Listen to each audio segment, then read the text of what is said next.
अस्सलाम वालेकुम बच्चों, क्या हाल है। उम्मीद है सब खैरियत से होंगे। चलें आज हम फिर से हाजिर हैं अपनी एक्सरसाइज 1.6 लेकर, जिसके 4 सवाल हमने कर लिए थे। आज हम क्वेश्चन नंबर 5 से हाजिर हैं। ठीक है, क्वेश्चन नंबर 5 भी बिल्कुल उसी तरीके से है, बस इसको जो है ना हमें थोड़ा सा सिंप्लीफाई मज़ीद करना पड़ेगा। इस सवाल को हम पहले क्या कहा था मैंने कि आप पहले खुद से दिमाग में एक्स की वैल्यू रख कर चेक कर लें कहीं ज़ीरो या इन्फिनिटी तो नहीं बन रहा। इन्फिनिटी कब बनता है? इन्फिनिटी कभी मैंने आपको कॉन्सेप्ट बताया हुआ है कि अगर से ज़ीरो आ जाता है किसी भी वैल्यू के अपॉन में, यहाँ ज़रूरी नहीं है कि 1 हो, यहाँ कुछ भी हो, अगर ज़ीरो आ जाता है अपॉन में तो ये वैल्यू क्या हो जाएगी? इन्फिनिटी हो जाएगी। हमें इससे भी बचना होता है। अब फिलहाल हम यहाँ देखेंगे तो x की वैल्यू अगर मैं यहाँ पे रखूँ 1, तो 1 की पावर n या कुछ भी हो वो 1 ही रहेगा। -1 1 -1 ऊपर 0 हो रहा है, नीचे 1 -1 0 हो रहा है। मजीद इसका मतलब क्या हुआ कि हमें इसे सिंप्लीफाई करना पड़ेगा। और यहाँ कह रहे हैं कि n belongs to natural number, मतलब n की वैल्यू क्या होगी? नेचुरल नंबर है। नेचुरल नंबर से मुराद 1 2 3 है, यानी कि होल पावर्स हैं। सही है। अब हम क्या करेंगे, इसको सॉल्व करने की कोशिश करेंगे। मतलब हमें ये पता चल गया कि हमें सिंप्लीफाई करना है इस सवाल को। x अप्रोचेस टू 1 है, x की पावर n -1, अब x -1। ठीक है, अब इस सवाल को कैसे सिंप्लीफाई करें? बात तो यहीं आके अटक जाती है कि पावर n है, कोई हमारे पास फॉर्मूला नहीं है, कुछ नहीं है, क्या करें? तो ऐसे घबराने वाली बिल्कुल ज़रूरत बात नहीं है। तो देखें, मैं अगर यहाँ पे इस 1 की पावर भी n बना दूँ तो ये कुछ एक फॉर्मूले की शक्ल हो जाएगी। अगर n की जगह 2 2 रखा जाए, मतलब क्या होगा? x स्क्वायर माइनस 1 स्क्वायर, जिससे मुराद क्या होती है? a square minus B square.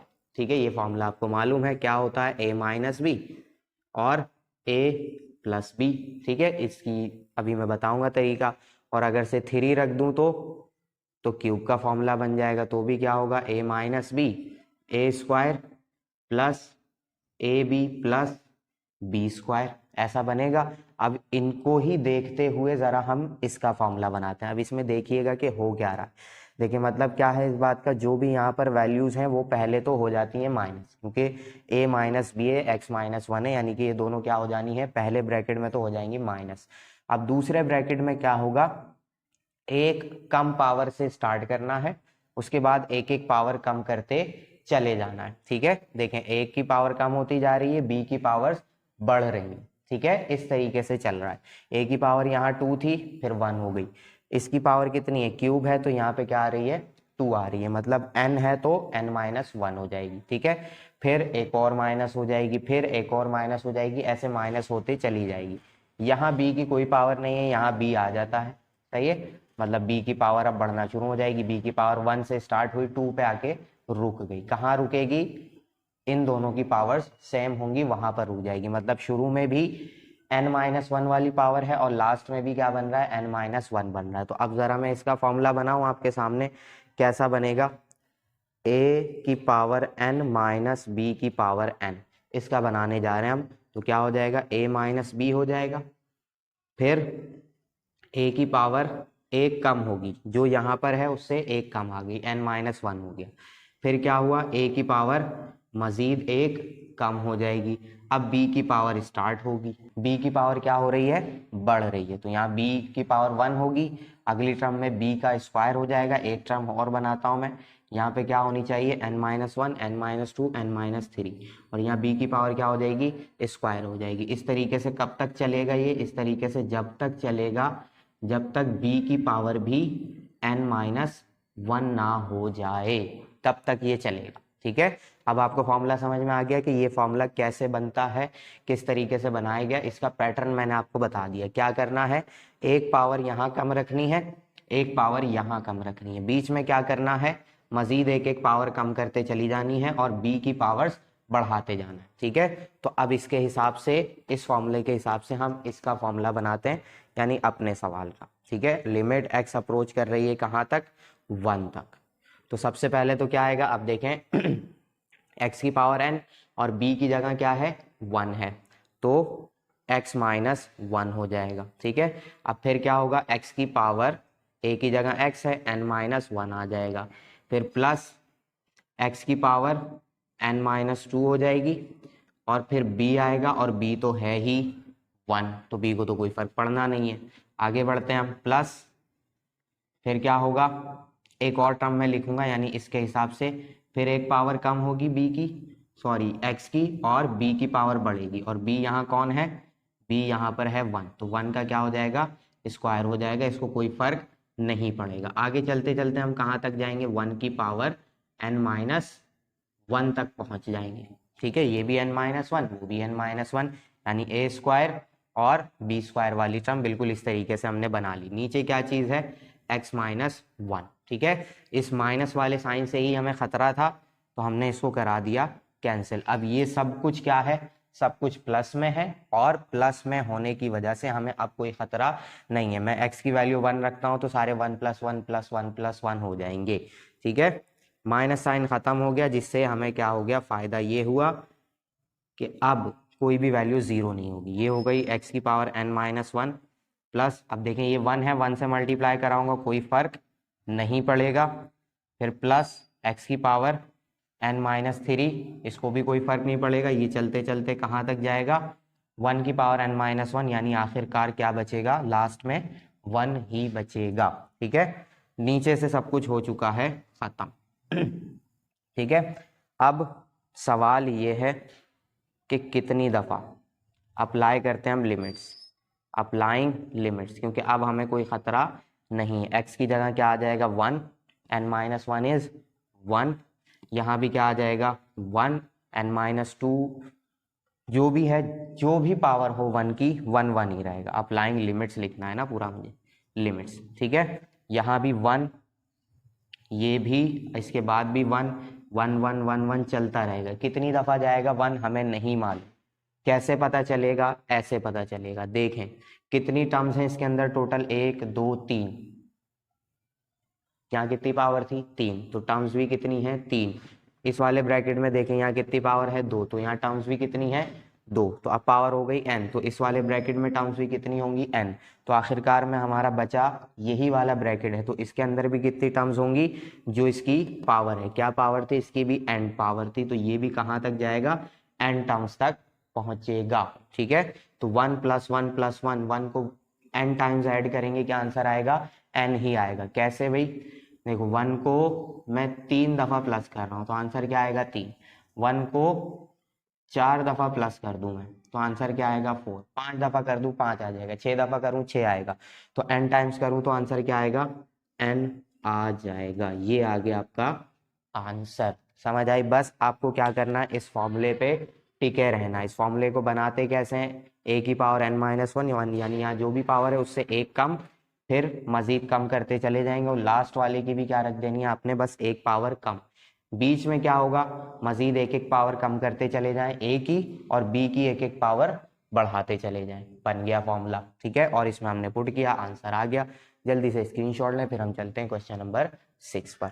चलें बच्चों, अब हम आ गए किस पे, क्वेश्चन नंबर 6 पे। अब ट्रिग्नोमेट्रिक पे आ गए। पहले अभी तक हम अलजेब्रिक पे काम कर रहे थे, अब हम आ चुके हैं किस पे, ट्रिग्नोमेट्रिक फंक्शन पे।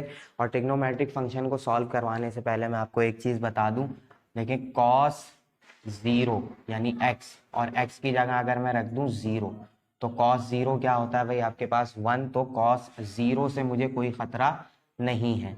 लेकिन जब यही काम मैं साइन x यानी साइन 0 के लिए करता हूँ, यानी साइन की जगह x की जगह जब 0 वैल्यू रखी जाएगी, तो इसका आंसर भी क्या आएगा, 0 आएगा। मतलब अगर से साइन x आ गया और लिमिट अप्रोच कर रही है कहीं 0 तक, तो क्या होगा, साइन x उस पूरी वैल्यू को क्या कर देगा, 0 कर देगा। तो इसी से हमें क्या करना है, बचना है। तो साइन 0 से हमें बचना है, तो इसको बचने के लिए हमने बनाया एक फॉर्मूला, साइन x यानी कि साइन एंगल, और इसको डिवाइड कर दिया जाए इसी के एंगल से, तो आंसर आएगा 1। लेकिन कब, जब लिमिट अप्रोच कर रही हो कहाँ तक, 0 तक, x की वैल्यू जा रही हो 0 तक, और साइन एंगल अपॉन एंगल हो, तो इसका आंसर आना क्या है, 1 आंसर आना है। ये मैं आपको प्रूव भी करके दिखा दूंगा, लेकिन किसी और वीडियो में, कि किस तरीके से ये वाकई 1 आता है। इसका मतलब है x की वैल्यू 0 तक जा रही है, 0 नहीं है। तो हम देखेंगे क्या आंसर आएगा, करेंगे इसको भी सॉल्व। ठीक है, आगे बढ़ते हैं। बस इस फॉर्मूले को आपने याद रखना है, sine angle upon angle is equal to 1, यानी यहाँ जो भी एंगल होगा उसी से डिवाइड होना चाहिए, तो आंसर क्या आ जाएगा 1। कब? जब लिमिट अप्रोच कर रही हो 0 तक। अभी हमारा एंगल देखें, ऊपर भी sin 2x है, नीचे sin 3x है। अगर मैं 0 रखता हूँ तो sin 0 0 हो जाएगा, ऊपर भी 0 नीचे भी 0। मतलब मुझे सॉल्व करना है, इसको सॉल्व करना पड़ेगा। और सॉल्व करने के लिए मैं क्या करूँगा, x अप्रोचेस टू 0, तो इसके लिए मैं एक काम करूँगा, sin 2x multiply by limit नीचे वाले की अलग कर दूंगा मैं, sin 3x। सही है, इसको अलग कर दिया मैंने, इसको अलग कर दिया, मल्टीप्लाई कराऊंगा, बात एक ही है। ठीक है, ऐसा हम कर सकते हैं। अब ये मैंने किया क्यों? ये इसलिए किया ताकि मैं मल्टीप्लाई डिवाइड करा के ये वाली एंगल बना सकूं। ठीक है, अब देखें, मसला ये है कि एंगल में x है और नीचे कोई x नहीं है, मुझे अपॉन में भी x लेकर आना है। अब x है वेरिएबल, वेरिएबल से हम मल्टीप्लाई डिवाइड नहीं कराते। ठीक है, क्योंकि डिवाइड वाला काम में आ जाएगा, एक वैल्यू काम में आ जाएगी, जो हमने मल्टीप्लाई कराई है 2 वैल्यूज होती हैं, एक उसके अंदर बच जाएगी, तो मसला हो जाता है हमारे लिए, वैल्यू वो खत्म नहीं होती। ठीक है, तो अभी यहाँ पे हम क्या कर सकते हैं, बिल्कुल करा सकते हैं मल्टीप्लाई डिवाइड x के साथ भी, यहाँ भी x के साथ भी करा सकते हैं। तो जो इसका एक x बचेगा और इसका एक x बचेगा, वो दोनों आपस में कैंसिल हो जाएंगे। इस वजह से हम वेरिएबल से मल्टीप्लाई डिवाइड करा सकते हैं। तो अब यहाँ पे मैं क्या करने वाला हूँ भाई, मुझे एंगल अपॉन एंगल बनाना है। तो इसका एंगल तो है 2x, तो मैंने मल्टीप्लाई कराया और डिवाइड वाले को लिख दिया यहाँ पर। ठीक है, मल्टीप्लाई वाला ऊपर, डिवाइड वाला नीचे। यही काम मैं करूंगा इसके साथ, इसके साथ, इसके साथ। Limit x approaches to 0, 1 upon sine 3x, divide वाला नीचे, मल्टीप्लाई वाला इसके साथ। ठीक है, अब इससे क्या हुआ, जब लिमिट में इनको अपनी अपनी दे दूंगा अलग अलग, इस 2x को मैं करूंगा बाहर, बल्कि बाहर भी नहीं कर रहा, साइन 2x अपॉन 2x, इसकी लिमिट अपनी मैंने अलग कर दी, मल्टीप्लाई बाय 2x अलग रहा। फिर यहाँ मल्टीप्लाई का साइन लगाया मैंने, limit 1 upon x approaches to 0, sine 3x upon 3x, और ये मल्टीप्लाई 3x, इसको रखा मैंने साइड में, ये इस वैल्यू के अपॉन में है, इसको याद रखिएगा। ठीक है, ये हो गया। अब फॉर्मूले से हमें क्या पता है भाई, कि साइन लिमिट जब अप्रोच कर रही हो 0 तक, तो साइन एंगल अपॉन एंगल, क्या आंसर आ जाता है, 1 हो जाता है। तो ये पूरी वैल्यू क्या हो जाएगी, 1 हो जाएगी। मल्टीप्लाई हो रहा है इसके साथ 2x, फिर मल्टीप्लाई किया मैंने, ये पूरी वैल्यू भी क्या हो जाएगी, 1 हो जाएगी। ठीक है, ये पूरी वैल्यू भी हो गई 1, इसके साथ मल्टीप्लाई हो रहा है 3x, तो इस x से ये वाला x कैंसिल, 2 1 जा 2, 3 1 जा 3, तो आंसर क्या आ गया आपके पास, यहाँ लिख देता हूँ मैं आंसर, 1 नहीं, ऊपर 2 और नीचे 3, तो ये बचा आपके पास आपका आंसर। ठीक है, कैसे हमने सही सॉल्व कर लिया, इस वजह से सही सॉल्व कर लिया हमने कि हमें ये फॉर्मूला अब मालूम था। ठीक है, जब भी अब साइन एक्स आएगा तो हम क्या कोशिश करेंगे, साइन एंगल अपॉन एंगल बना लें। ठीक है, अगर नहीं है तो हम मल्टीप्लाई डिवाइड करवाएंगे। तो इस चीज़ को समझ लीजिएगा, ये पहला स्टेप, दूसरा स्टेप, तीसरा स्टेप, ये रेफरेंस है और वो हो गया आंसर। कितनी आसानी से आया, जल्दी से स्क्रीनशॉट लें, फिर हम चलते हैं क्वेश्चन नंबर 7। चलें बच्चों, अब हमें किस पे, क्वेश्चन नंबर 7 पे, जो कि बहुत ही आसान सा सवाल है, इसको हम सॉल्व करेंगे, है ट्रिग्नोमेट्रिक में ही। बस आपको वही चीज़ याद रखनी है कि साइन आ जाए तो एंगल अपॉन एंगल बनाना है हमें, और अगर से ऐसा ना हो तो कहीं ना कहीं से साइन कैंसिल हो जाए। यहाँ tan आ रहा है तो हम अपनी थोड़ी सी ट्रिग्नोमेट्रिक वैल्यूज़ यूज़ करके, ट्रिग्नोमेट्रिक आइडेंटिटीज़ यूज़ करके इससे काम लेंगे। तो साइन थीटा, एक्स की जगह बस थीटा है, और यहाँ पे है tan थीटा, तो साइन थीटा ऊपर तो ऐसे ही रहेगा, नीचे tan थीटा किसके बराबर हो जाएगा, sine theta upon tan theta. ठीक है, और यहाँ आ गई, sorry, sine theta upon cos theta. ठीक है, लिमिट है, थीटा अप्रोच कर रहा है कहाँ तक, 0 तक। अब इस साइन थीटा से ये साइन थीटा कैंसिल हो जाएगा, बिल्कुल कैंसिल हो जाएगा, क्या बचेगा मेरे पास, थीटा। ठीक है, अब ये कैंसिल कैसे हुआ, मैं ये भी आपको पहले बता दूं ताकि आप कंफ्यूज ना हो बिल्कुल भी। साइन थीटा असल में ये है डबल डिवीजन वाला काम। ठीक है, इस साइन थीटा के नीचे कुछ नहीं है तो 1 है, और ये sine theta upon cos theta है। कॉस थीटा जाके सबसे ऊपर मल्टीप्लाई होगा, साइन थीटा मल्टीप्लाई होगा 1 से, मतलब साइन थीटा अपॉन में आ जाएगा, तो इस वजह से ये वाला साइन थीटा इससे हो गया कैंसिल। तो ऊपर क्या बचा मेरे पास, कॉस थीटा सबसे ऊपर आ गया, तो कॉस थीटा, ठीक है, डबल डिवीजन कराई थी हमने, कॉस थीटा सबसे ऊपर आ चुका। तो लिमिट अप्रोचेस टू 0 है, और ट्रिग्नोमेट्रिक का फंक्शन कौन सा है, कॉस थीटा। तो मैंने अभी आपको बताया था कि कॉस 0 क्या होता है, कॉस 0 होता है 1। तो ये आ गया आपका आंसर। लिमिट अप्लाई करी हमने, थीटा की जगह रखा 0, कॉस 0 क्या होता है, 1 होता है। ये हो गया आपका आंसर। इतना ही आसान ये सवाल था। जल्दी से स्क्रीनशॉट लें, फिर हम करते हैं क्वेश्चन नंबर 8। चलिए बच्चों, ये है क्वेश्चन नंबर 8, आपके सामने लिखा हुआ नजर आ रहा है साइन 4x अपॉन एक्स, जिसकी लिमिट अप्रोच कर रही है 0 तक। तो इसको सॉल्व करने के लिए मैं क्या करूंगा भाई, मैंने एक फॉर्मूला पढ़ा है कि साइन एंगल अपॉन एंगल क्या होता है, 1 होता है। तो मुझे यहाँ पर भी साइन एंगल अपॉन एंगल बनाना है।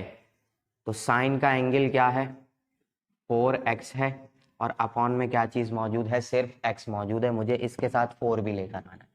कैसे लेकर आएंगे, 4 से मल्टीप्लाई कराया, 4 से डिवाइड भी कराना, तो डिवाइड वाला मैंने इसके साथ दे दिया। क्या बन गया ये, साइन एंगल अपॉन एंगल। तो हम रेफरेंस देंगे कि लिमिट जब अप्रोच कर रही हो 0 तक और साइन x अपॉन एक्स हो जाए तो आंसर क्या आता है, 1 आता है। तो जिसकी वजह से ये पूरी वैल्यू क्या हो जाएगी, 1। उसके साथ क्या मौजूद है, 4, तो 4 1 जा 4। ये हो गया आपका आंसर।